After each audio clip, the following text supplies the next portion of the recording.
Dito sa bahay ko, dalawang klase ang talbos ng kamote.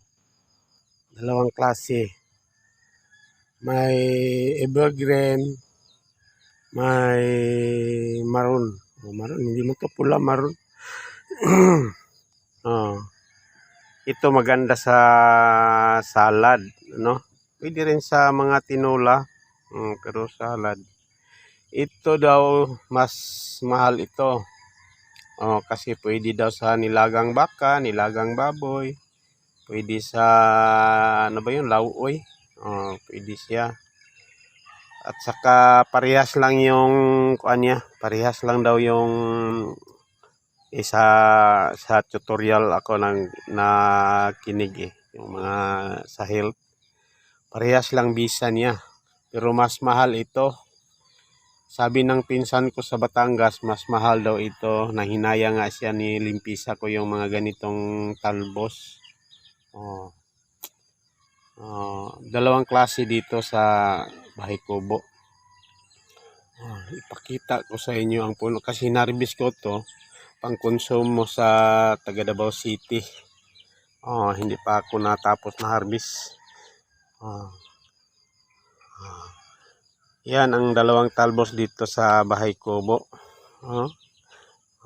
Punta tayo sa puno, mga kahalaman. Ito yung evergreen na talbos.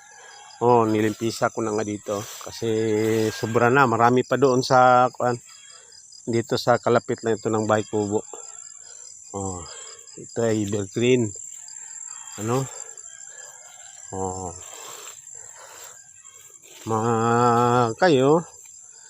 Kain kayo ng gulay para matulungan yung katawan. Dito naman yung parang maroon na kulay. Yan. Wala nang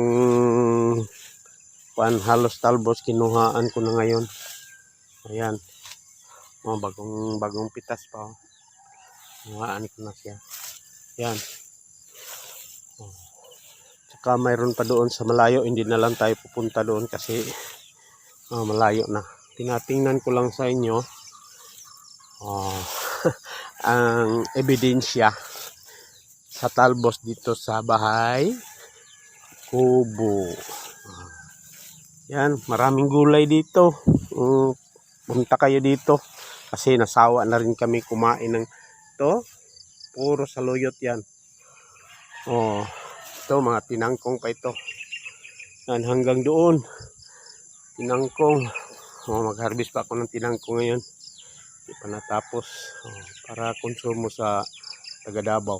May-ari ng Bahay Kubo. Sige. Thank you for watching.